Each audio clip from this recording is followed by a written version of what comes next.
fans have spoken, and the studio said that, well, you want it, you got it. The Snyder Cut version of Justice League. That movie that came out in 2017, but the final product came out with a really messy background, development hell, and also it came out like a very faulty material. So much that I don't know what came into people saying that, hey, you know what? I bet that there was a good movie in it. I mean, I'm not faulting, because some people, when they see a movie, sometimes they begin to put up in their head saying that, you know what, this could have been better. But a little background on me with the original Justice League movie is that I didn't like it. I was also kind of in the bandwagon saying that was a very messy movie. It went through development hell because there was so much stuff happening on the background.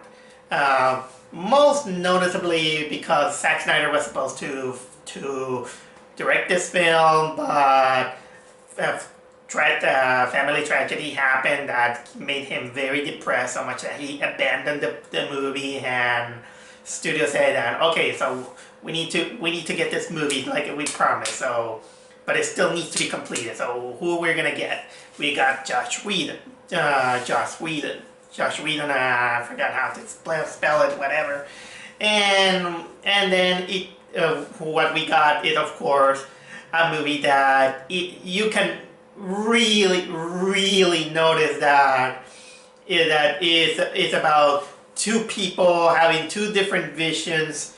They want to credit each other, but at the end of the day, lots of things feel like it's up in the air. It's probably one of the messiest films I have seen probably in 3 years, even though I've seen more of that. But personally, I never had any faith on that movie, because before the Justice League film, I was really discouraged by how Man of Steel, Batman vs. Superman, and Suicide Squad came out. Those were awful movies. I really despise those films.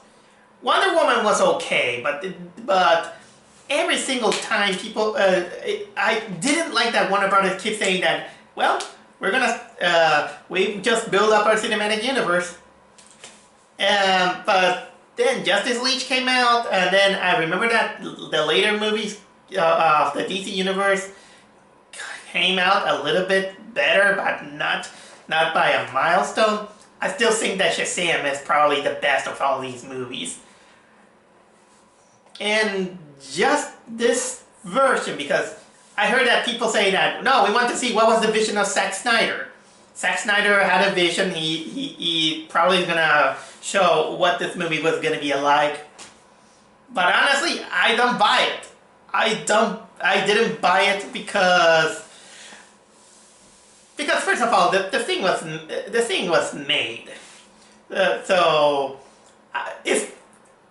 Retracting that. Because here's the thing.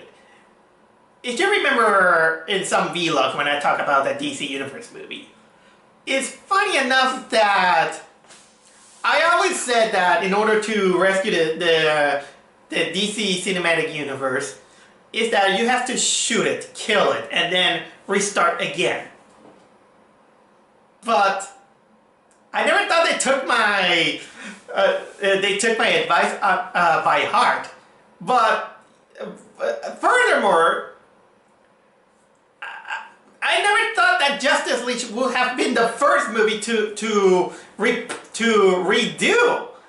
If you want to redo Man of Steel or redo Batman vs. Superman. Because these movies were awful. And I can't kind of trust a cinematic universe in which it has a terrible beginning. But that's just me.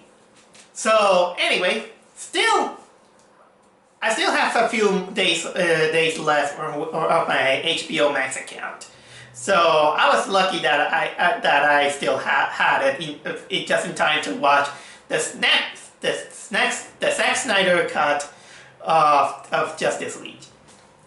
And boy, I thought that it was gonna be kind of like a serial with episodic nature, but kind of like redoing the movie with more reshoots, but in the Snyder version.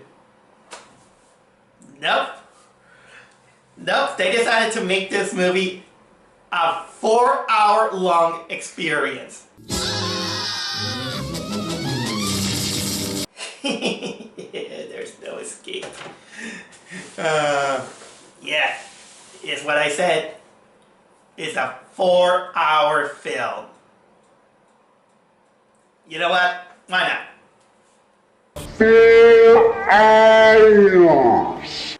I grew fond of that running gag. Yeah, 4 hours.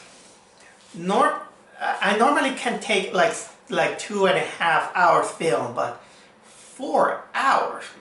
Goodness me, I'm not gonna lie.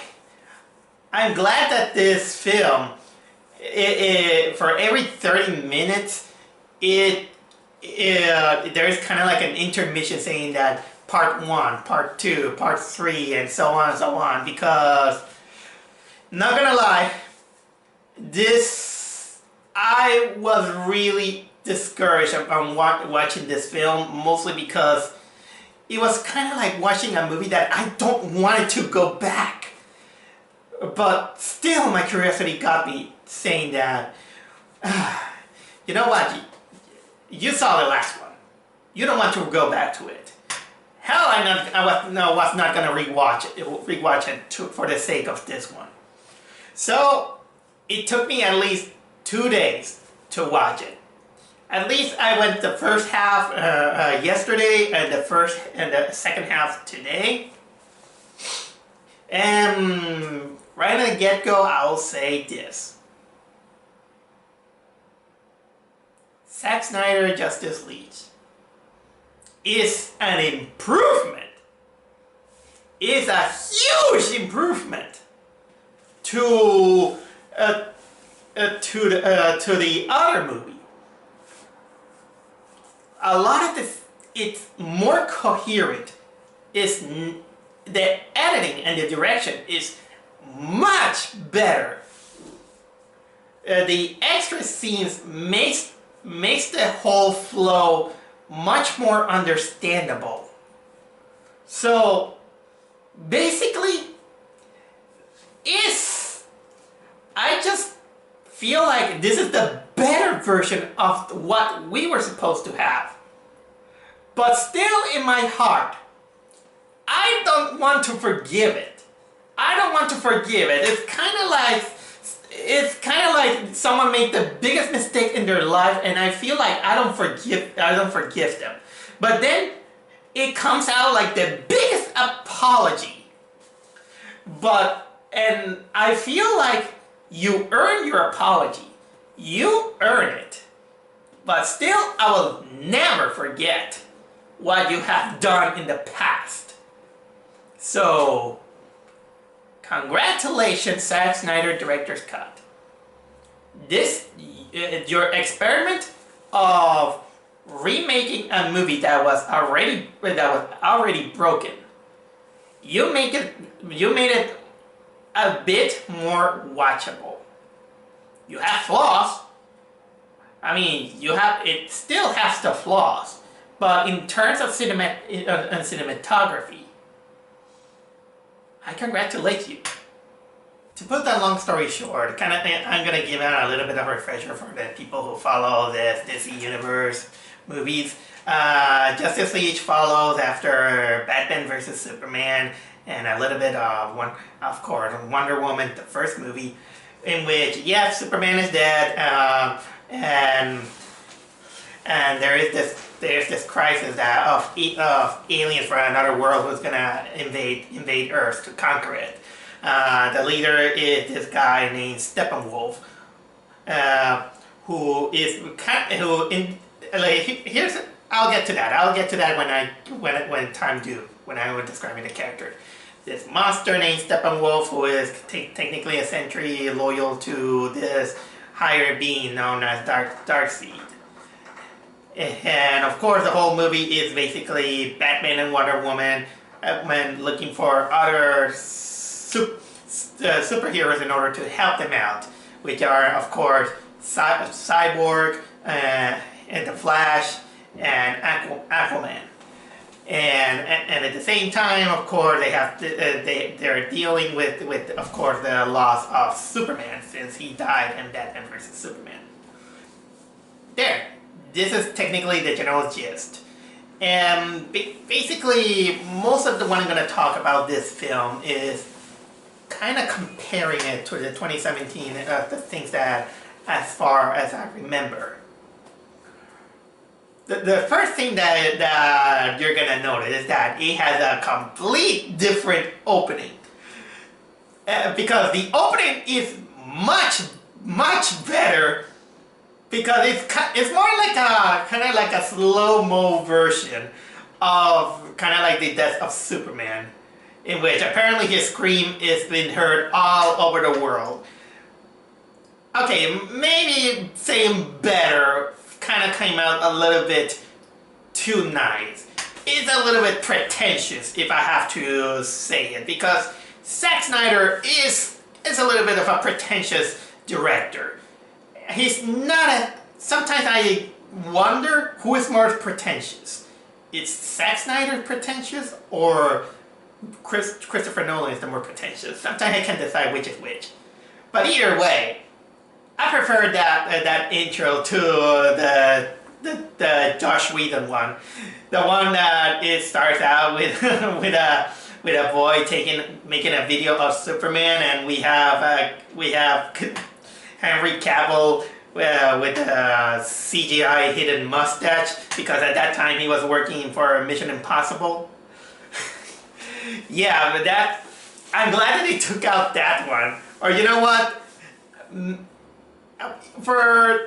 At the sadistic moment of me, I kind of wish if they kept the CGI, the CGI face of Henry Cavill, just for the sake of having a laugh out of it.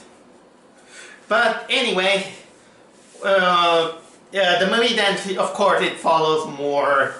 It follows the same plot line from the 2017 version. It's just that this time they decided to add more extra scenes to have the movie kind of like a more plot-wise flow, to make us understand, okay, how this character goes from point A to point B, and granted, it also gave out more character depth in a lot of the characters that we felt that it just felt like rushly written in the other version. Case in point, Cyborg. What's the name of the actor again? Ray Fisher. Just in case, I'm gonna leave aside. I know that Ray Fisher had this war against Warner Brothers, but I'm gonna leave that aside. I'm just gonna point that out. But either way, he did come up as being a really good actor, but also they did a much better job of writing his character, which in the other version was kind of like shrugged off. This time they have more time to develop this character, to see where he comes from, what is his emotions. So much that, in ways, I kind of wish that it was its own movie. So there were some things that could have been fleshed out better. Like I said, it felt like it could have been its own movie. So I give it that. Also, there is, but if I have to go with the yin and the yang, I'll say that the Yang is, what was the name? Was Ursa Miller. Ursa Miller as the Flash. I didn't like him in the 2017. He was really annoying, and you can see that his acting is really amateurish. So much that he's kind of like the awkward, nervous guy who he just spout out any things that are in his head. In this version, well, they gave him a little bit more of character and more things to do with this character. Unfortunately, he is still they trying too hard to make this character kind of like funny. It feels that every time when he wants to drop out a humor, it's forced. So you feel like something like that or something. But here's something that came out a little bit in my head. I don't know if there was some source that they kind of defended the character, or maybe it's just me, but his awkwardness is kind of like me when I get awkward. Who is kind of like the guy who tries too hard to be funny, but it doesn't work because you can't.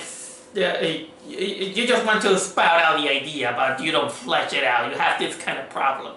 So I'm kind of trying to believe that they wanted to portray Barry slash the Flash. They wanted to portray him as someone with a slight case of autism. Maybe it's just me, or maybe I'm overanalyzing too much. But if you notice something like that, then I gotta give it the movie a little bit of a credit in the case of the Flash, since how can I say it? Because it's not like it's showing you in your face, you know, that he wants to represent autism or something like that. They just wanted to let you see it with your eyes instead of telling you.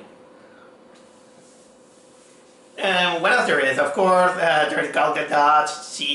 She's always great as Wonder Woman. I'm not gonna lie. Ben Affleck, I always say that he did play a good Batman. Many people were kind of like, no. I do remember that people were kind of against the idea of him as Batman. I mean, granted that he started off as the Batman in a very awful movie like Batman vs. Superman. But I was never against him because, ironically, as much as I hate Batman vs. Superman, Ben Affleck as Batman is actually one of the strongest parts of that movie. And he's still one of those. I mean, because come on, it's Batman, and I'm a big fan of Batman. And let's not forget, of course, Jason Momoa as Aquaman / Arthur, his real name. And he's really charismatic. He's kind of like the second-hand Thor. And then we got Henry Cavill as Superman. And he fits well as Superman. But just like Batman vs. Superman, it's a shame that he had to start out with Man of Steel. I know that there are people who really like Man of Steel. I'm not going to blame you for that. It's a very divisive film, but I don't like it. There are some moments that I do have real big problem with that one. Another improvement in the narrative of Zack Snyder's Justice League is, believe it or not, Steppenwolf himself as the villain.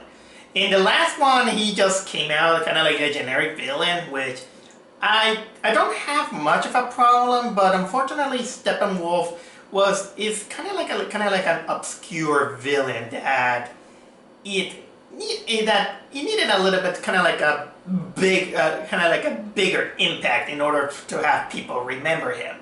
I do remember that I didn't read too much of DC Comics. Except for some of the basics, but Steppenwolf was a character that never came out into my mind. And if Marvel can bring out obscure characters and make us then finally remember him, then remember those villains, the obscure ones or the obscure heroes, then you're gonna put a lot more effort to bring an obscure villain into clarity. And the 2017 didn't help out. This one, in this case, they made a better job with Steppenwolf. First of all, instead of they changed him completely. Not only because in the 2017, it kind of makes him look like a poor man version of a Warcraft character, or someone cosplaying for Dark Souls, but didn't fit well. It didn't felt kind of like menacing. In this case, however, Steppenwolf, now he has this armor that once in a while it spikes a lot. It kind of looked like Thanos in one way or another. Oh, but I'll get to that. No, he doesn't look like Thanos. That I leave it to Darkseid.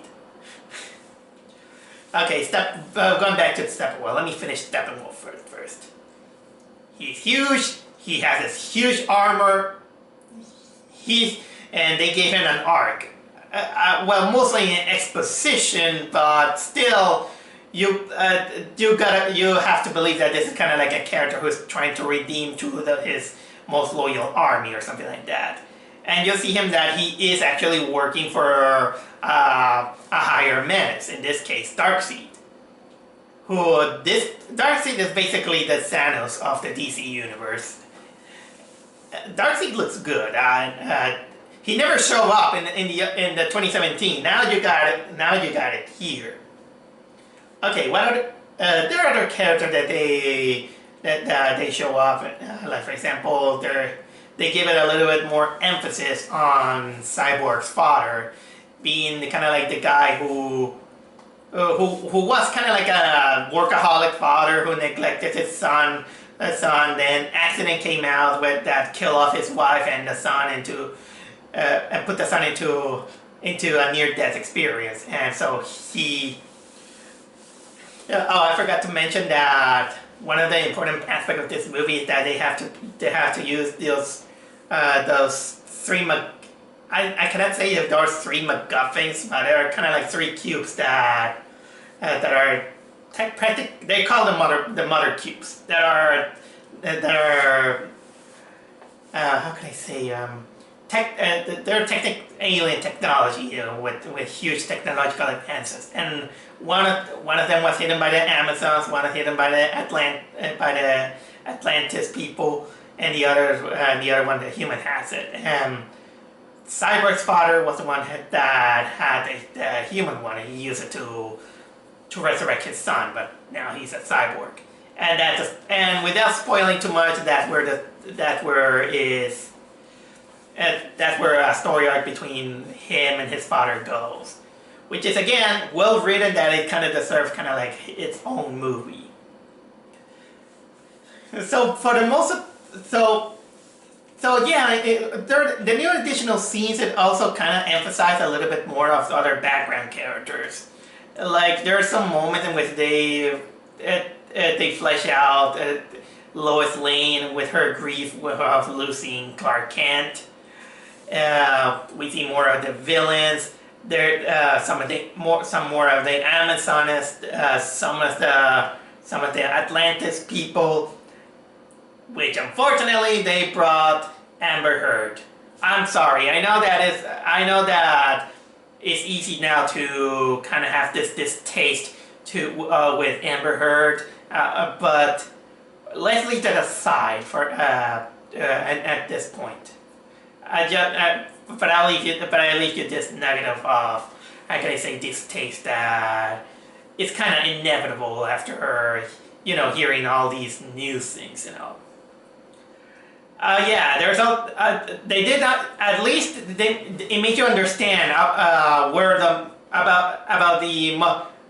the mother cubes better than the other one, because the other one, I don't remember that if it did had a backstory. Although in this Also, some of the flashbacks, they also involve the Green Lanterns.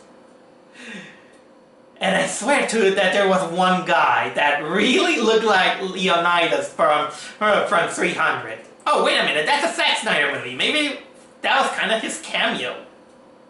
And now, because I like to balance things out, I'm gonna give out some of the negatives about this movie. Although most of there are some negatives that are kind of like in a personal level, but I still can't help saying that I will have given this movie kind of like a much better chance if it didn't deal off with the atrocious beginnings of Man of Steel and Batman vs Superman. I'm sorry, I still can't forgive 100% on this on having this kind of like this beginning that is really messy and that you can tell that they wanted to rush into the cinematic universe that Marvel was doing at the time and being successful. So pretty much I feel like it didn't kind of earn it.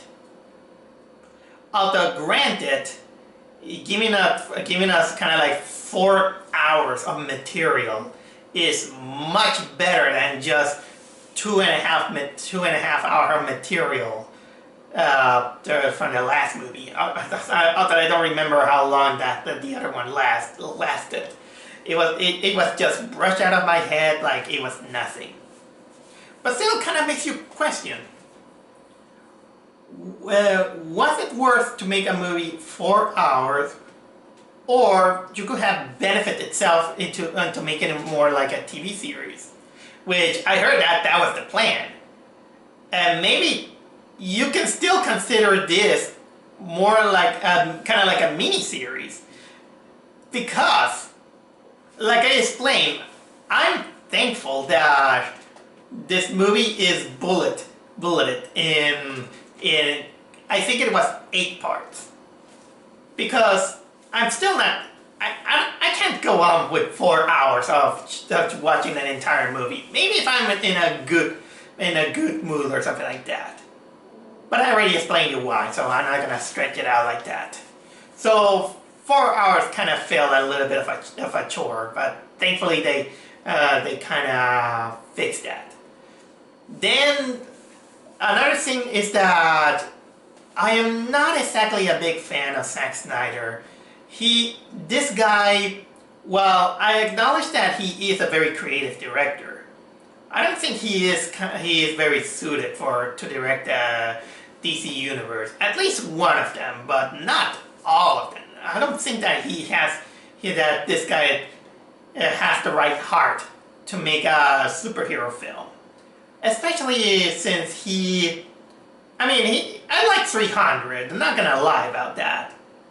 But then we got movies like Sucker Punch. And that one was awful. I didn't like that. And you can tell that a lot of his style it invades a lot of this on this film. First of all, we got the grim color palette of how it looks. It looks murky, it looks grayish, and makes it look kind of a little bit too realistic and kind of too boring. So, I mean, it's not exactly a bad thing. It's not exactly a bad thing, but depending on the kind of movie you're gonna watch. And I know that they wanted to go into a more, kind of like a more serious superhero movie, kind of in the same vein of the Christopher Nolan films. And also they wanted to keep themselves in tone. They wanted to keep it away from being kind of like a Marvel copycat. I'll grant them that. But sometimes a tone kind of works on one genre and another tone works in another. And because it's Zack Snyder, you also get that this guy absolutely loved slow motion And by the way, I made myself a game.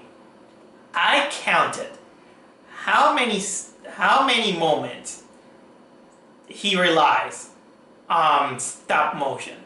No, slow motion. But I'm not saying that, for example, oh, there's a slow motion, well, here it goes. Because that will take me a long time to like pinpoint every single slow motion.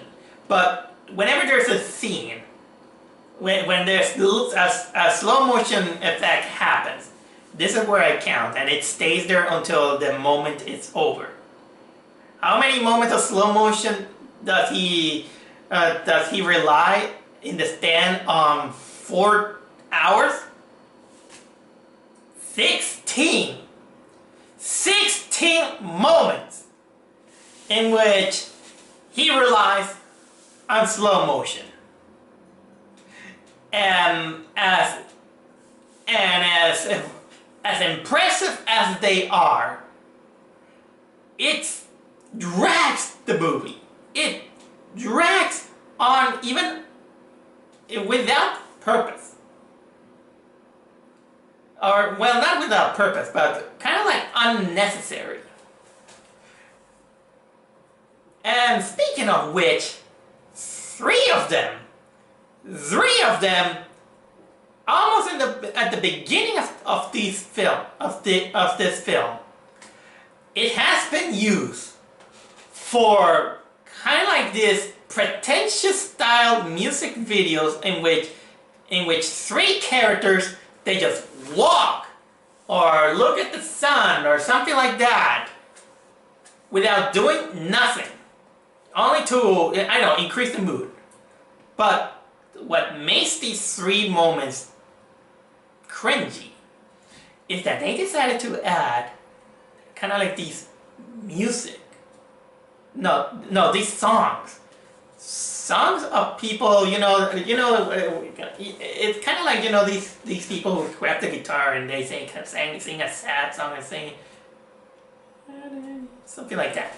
I'm not a good singer, but but it feels like, get on with it movie, and it feels so pretentious. The worst one is the one that it has the Flash, because not only we have to deal with his bad attempt of humor, but we get this slow-mo of him rescuing a woman, and he just kind of, the scene is just him kind of looking at her like, almost like he's falling in love with her, or he just want to suck her. Oh, sorry, it ain't a funny one though, but it was like, go on, and it was all funny enough is that he grabs a hot dog, and I was like, what's he gonna do with that hot dog? And luckily it wasn't what I thought about that he was gonna do with the hot dog. He actually used it because he was applying to be a dog caretaker. Sorry if I went there. I'm sorry. Okay, I think I covered everything that I wanted to say about this movie. Except that I also want to address that I do have problems with the epilogue. And while I was kind of more in the middle of liking and disliking this film, I can't deny to say that that the epilogue is basically kind of like the weakest aspect and the most quote-unquote infuriating moments that this film has. For one, it's longer as it should. If I remember correctly, it basically just take out, of course, the ending of the 2017 version. Additionally, I want to say that I don't like the monochrome Superman clothing. I prefer, you know, the blue and red because that makes him look, you know, more colorful and heroic. But yeah, here's the thing. When the movie kind of ends. Oh, I forgot. Yeah, before anything. When the movie finally ends with the big battle against Steppenwolf, I know that it was kind of like the moment in which you have to build up for the future, but boy, that it takes long, and when the moment when you go like yeah, it finally ended where it should end it. It continues on with, I think, kind of like 20 more minutes.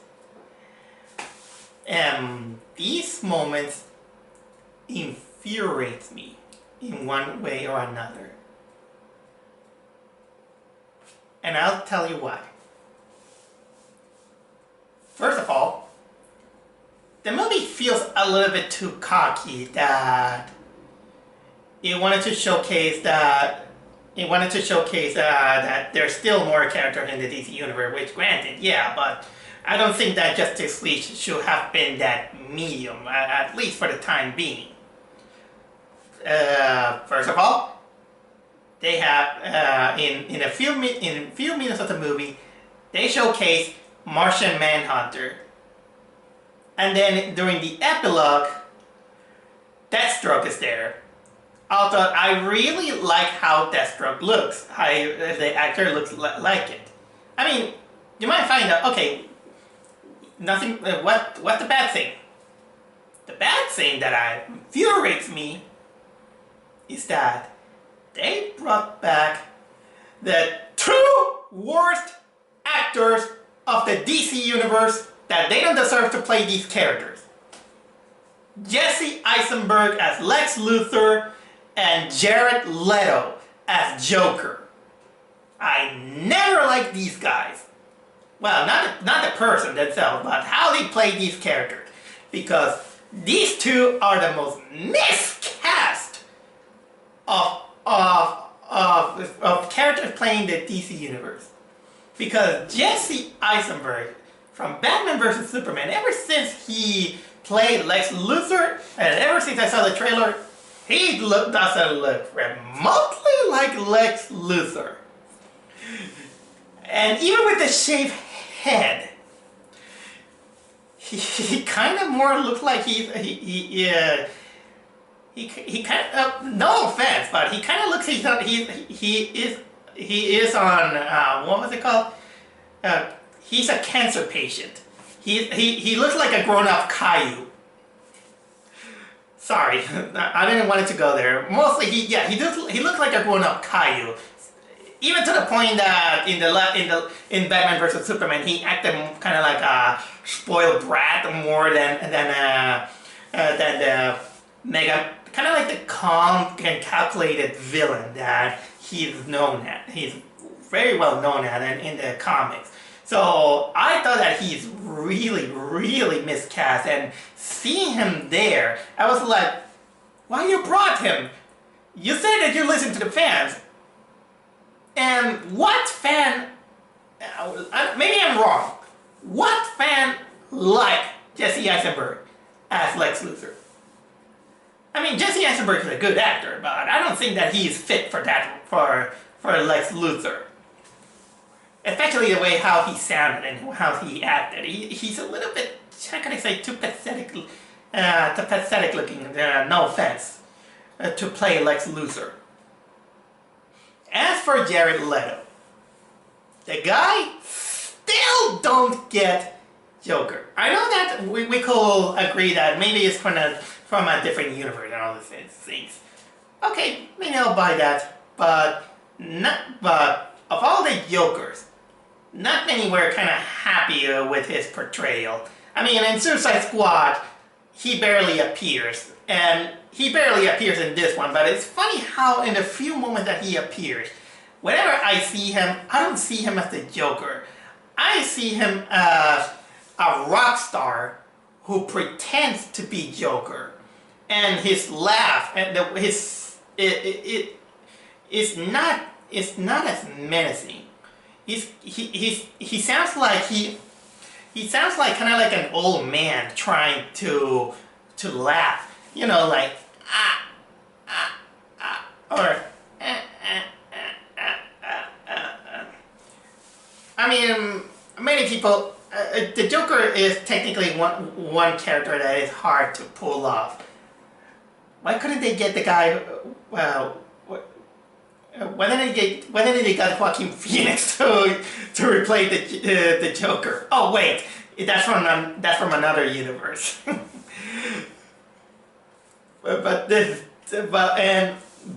by the way, the scene of the future, I didn't like it because not only because of it showcased Jared Leto as the Joker, but the scene itself kind of harmed my eyes because of how too bright or too blurry the scenes are. Sometimes the scene blurred to kind of like they're trying too hard to hide Jared Leto as the Joker to kind of emphasize some kind of mood that he's a mystery here and there, but you tried a little bit too hard, so much that it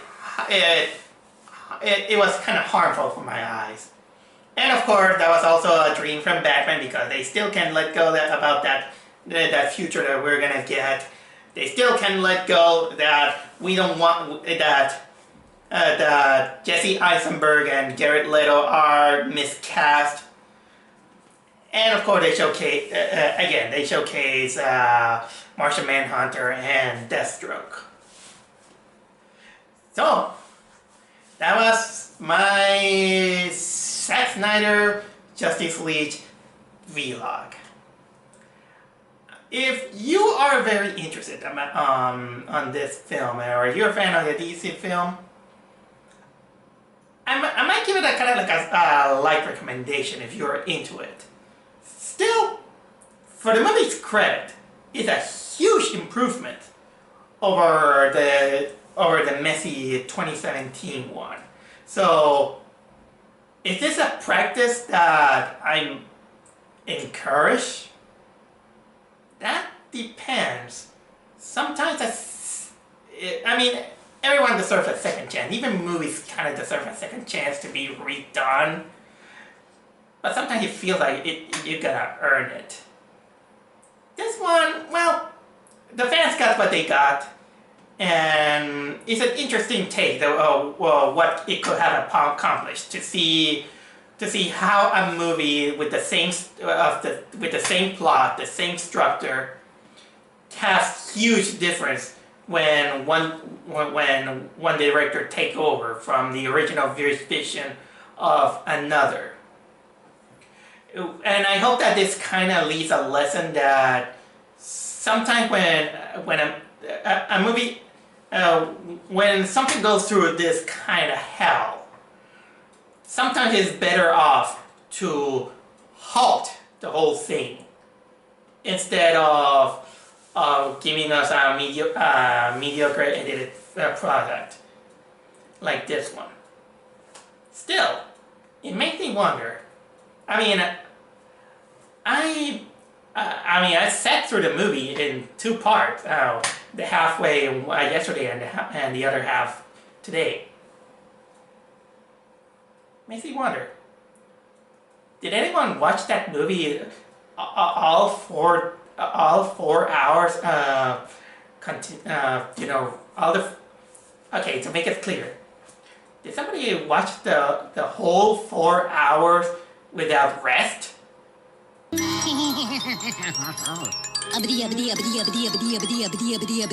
it over? Huh? Is it? Huh? I can hardly wait for the sequel.